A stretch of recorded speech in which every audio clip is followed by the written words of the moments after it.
Ladies and gentlemen, please welcome back the Women's Bond Club co-president, Fran Kapner.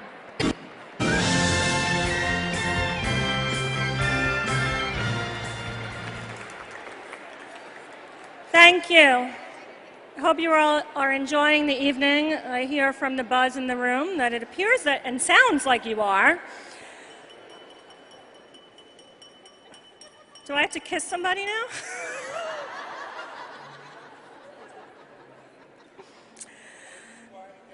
Thank you, Duncan.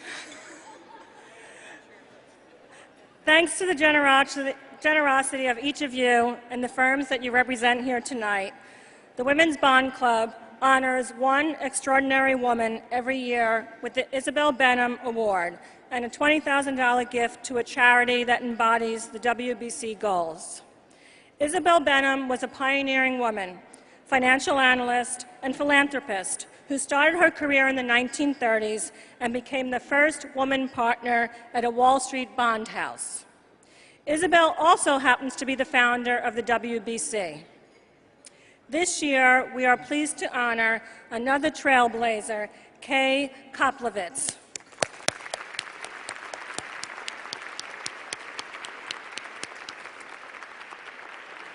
Like Isabel, Kay is a pioneer who continues to influence women entrepreneurs, senior leaders, and board members to reach new levels of success. Kay is the founder of USA Network and the Sci-Fi Channel. So yes, there is a world outside the financial services. She's also chairman and CEO of Koplovitz and Company, and most recently, the co-founder of Springboard Enterprises. Springboard is a national organization that fosters venture capital investments in women-led, high-growth companies with a focus on technology across industries. And we all know that we need more women in technology. Companies selected and presented by Springboard have raised over $5.5 billion. Kay is also co-founder of Bold Cap Ventures, an early-stage fund focused on media, technology, and life sciences. Amongst her very many accomplishments, Kay was also presidentially appointed as chair of National Women's Business Council from 1998 to 2001, and she has co-authored Bold Women, Big Ideas to inspire women entrepreneurs to create wealth through equity. Kay's influence, however, is not just on startups. Kay presently serves as chairman of the board of Liz Claiborne. She's a board member of CA Technologies and Ion Media. Previously, she has served on the boards of Instanet, Oracle, Nabisco, General Ray, and Sun New Media. She also serves as trustee of the Paley Center for Media, as well as Babson College and the University of Wisconsin-Madison, College of Letters and Science. Kay, along with Duncan, is also on the Advisory Council for Moving the Needle. The goals of the Women's Bond Club are to lead and advance women's leadership, grow our intellectual capital, and return values to our companies, our communities, and upcoming generations. Tonight, we are very proud to recognize a visionary woman who, through her extraordinary work, truly embodies the Women's Bond Club mission. So please join me in welcoming and congratulating Kay Koplovitz, the 2012 recipient of the Women's Bond Club Isabel Benham Award.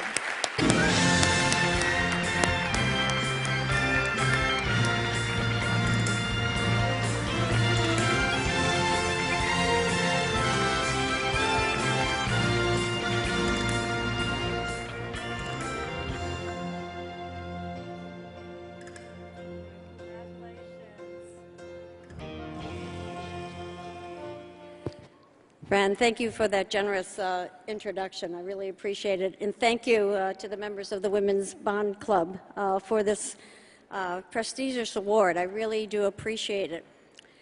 I'm just really thinking about how people here on Wall Street are gathered together to celebrate the rising stars. And I want to congratulate all those rising stars that we met earlier this evening. You've got a great future in front of you.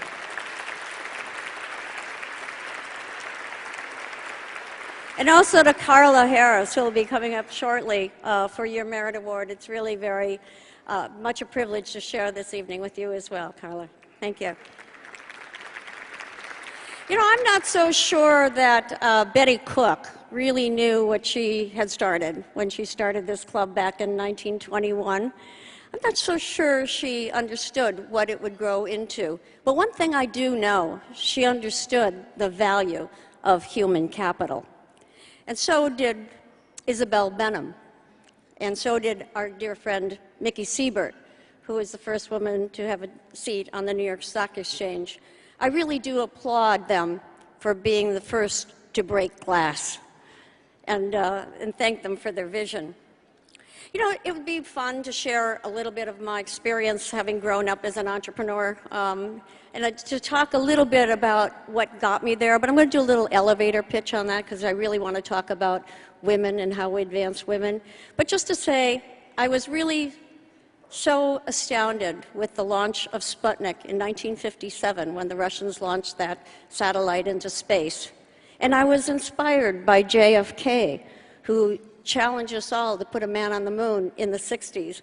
But I was ignited by a space scientist and a science fiction writer, Arthur C. Clarke, when as a college student I heard him talk about geosynchronous orbiting satellites and how they could communicate instantly around the globe and around the world.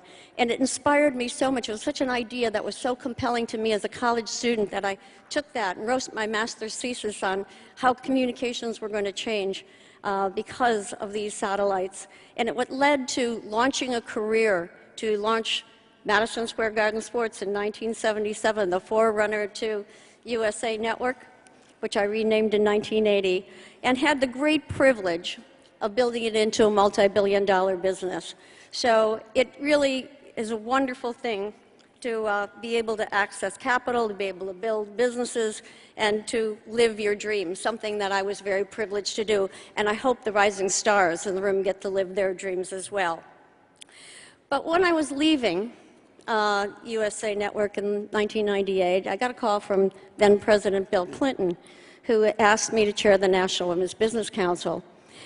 I really wasn't that interested in doing that, even though I had testified for them a number of times. And I thought about it, and I said, no, I didn't really think I wanted to do that, because it was really for monitoring and reporting to Congress on the progress of women's businesses. And to tell you the truth, I was more interested in helping women build their businesses than I was in monitoring them. So, but I convinced him that that was something that would be worthy of doing, and he agreed. So I did take that position. And that led to the launch of Springboard Enterprises. That's a venture catalyst organization that identifies, trains, and presents women entrepreneurs in high-growth businesses to raise venture capital and to help build out their businesses. So it's a very important mission, and I think very aligned with the mission here of the Women's Bond Club. People often asked us, well, why did you have to start this club for women? Why did you have to start this organization for women? And you know, it was 1999 then. Money was pouring over the transom. $104 billion that year in venture capital. Why would women need a special hand on that? Well, let me tell you the fact. 1.7% of that capital backed women. I said we've got to change the picture. And so we did launch Springboard, and we put out a call for applications for women to submit to us to be presented and trained by Springboard, an organization that was just in its startup phase itself. And, you know, a lot of VCs said to us, yeah, we really never see any women. And I thought to myself, well, is that true? And I went out and I went to venture forums, would rarely, if ever, see a woman presenting their company, and you certainly wouldn't see them in the audience in investing. And I thought, well, maybe they're right. But we went ahead anyway. We put out our application. We were hoping to get 100 applications. So at least we could have something to choose from, that we could maybe present 10 companies. And 1 week before the applications were due, we only had 50. And I said, oh, maybe they were right. Maybe we won't find them. But the application deadline came. 350 applications arrived in our office. And we said, holy cow, what are we going to do now? We've got to qualify these. But we were very fortunate to get the students from Stanford Business School and Berkeley. We were doing this in Silicon Valley. And to get them to qualify and bring it down to 26 companies led by women for our program. And we presented those 26 companies on January 27th, 2000. I can assure you that that had never happened before. When the VC showed up, every presenter was a woman, something that had never happened before. And then you know what happened? 22 of those companies got funded. 2 of them merged their businesses. 1 woman sold her business, and 1 didn't get funded. And I can assure you, nothing like that had ever happened before either. So, it was really a great privilege to look at, accelerating the growth of these women-led businesses. They're in technology, biotech, life sciences, diagnostics, devices, digital media. They're in those types of businesses. So we knew at that juncture that we really had something, and we went forward with Springboard. And in the intervening 12 years, since that time, we have trained and presented 481 companies that, as you heard, have raised over $5.5 billion in capital. But here's the important thing. Over 80% of those companies are in business today. We've had over a third of them have had positive liquidity events for their investors, including 10 IPOs. Half of them in biotech. Some you might have heard of, iRobot, Constant Contact, Zipcar, and companies like that. So this is really raising the bar for women, and I hope that it is a lesson for women in the room as well, because it was human capital and is human capital that connects all these people. But I would like to try to make it kind of a little bit more real for people in the room today. So I'd like to use an example of one of these 481 companies so far, the company of Joan Fallon, who happens to be a pediatric chiropractor. Well, in her practice, she was seeing a lot of children with autism. And she was doing her research on these children, and she started to see a common thread. That was they were digesting only carbohydrates, not proteins. And she began to do further research on them. And she began to realize that they didn't have the enzyme to digest the protein needed for cognitive behavior, including speech. So she went around to venture capitalists and tried to raise some funds to put this product into the marketplace. And of course, it has to go through the FDA. But the typical VC said to her, gee, you're not trained in this kind of diagnostic research. You've never built a company before. You couldn't possibly take something through the FDA. You're not trained to do any of that. Goodbye and good luck. That's what she got over and over. But then she came to Springboard in the fall of 2009. And we have a very, very strong advisory group in biotech. And these women looked at this and they said, boy, Joan, this is really unconventional, but we see something here. And one of our board members and her fund, Bell Capital, funded her initial research, going further into her testing. And they decided to really back her. And one of the very first things they did for her was they introduced her to an expert in fast-tracking things through the FDA. Another entrepreneur who was in the same class with her, and this is why women in this class really should stick together and learn to work together as they move forward in their careers. One of these women said, you know what? I've got an investor in the UK, and I think he's going to like what you're doing, so I'll introduce you to him. And she did. And he invested in her company, Curemark, and he's still her biggest investor today. Well, you might ask yourself, what is her drug going to do? Her drug is really to embed it in a very easily digested product that children can digest easily. What they have found in their research is that after a relatively short period of time, children start to speak more freely. And after several months' time, they rise to age-appropriate speech in any number of children. Now, I'm not going to tell you that this is a cure for autism, because it's not. But it is a cure for one of the symptoms of children with autism, and that is their lack of cognitive speech. And and what they're learning is these children really are learning at age-appropriate levels.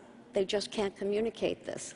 So this could be a tremendous breakthrough, and one is an example, I think, of really what human capital can really bring to the table, and why it's so important to have mentoring programs and have coaches and have the mentors. And these are not just people from the venture market. These are people in corporations like those here this evening. They're the men and the women at those corporations who connect these companies, who can provide coaching, who can be investors, because a lot of companies use these programs for their R&D, and they invest in companies as part of their I&D program.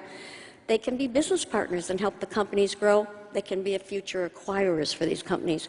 So this is building the whole 360 degrees, I think, that comes around when we think about how to build out companies, how to build out careers in your case. 360 degrees is really very, very important for the connections to be made.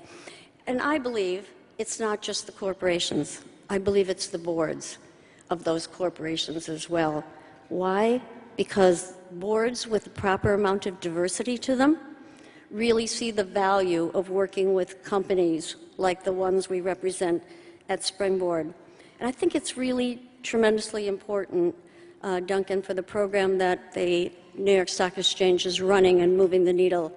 I'm partnering on that with you, and I think it's a very important aspect of creating this 360 degrees, connecting people from the very smallest startup companies that are meant to be big. And by the way, I never put women and small in the same sentence. I always refer to big companies starting small, because I want people to realize that women are capable of this kind of leadership, whether it's building companies, working in corporations, financing companies, the whole spectrum. It's really dramatically important to do all this. So I think it is that our mission is so closely aligned with the Women's Bond Club and Springboard. I'm truly grateful for this award, and I'm very thankful that Springboard will be the recipient of the grant of this, because our work continues to help to build women, their leadership, their companies, their wealth, and they do come back to help those and pay it forward. So thank you so much for this honor this evening. I do appreciate it. Thank you.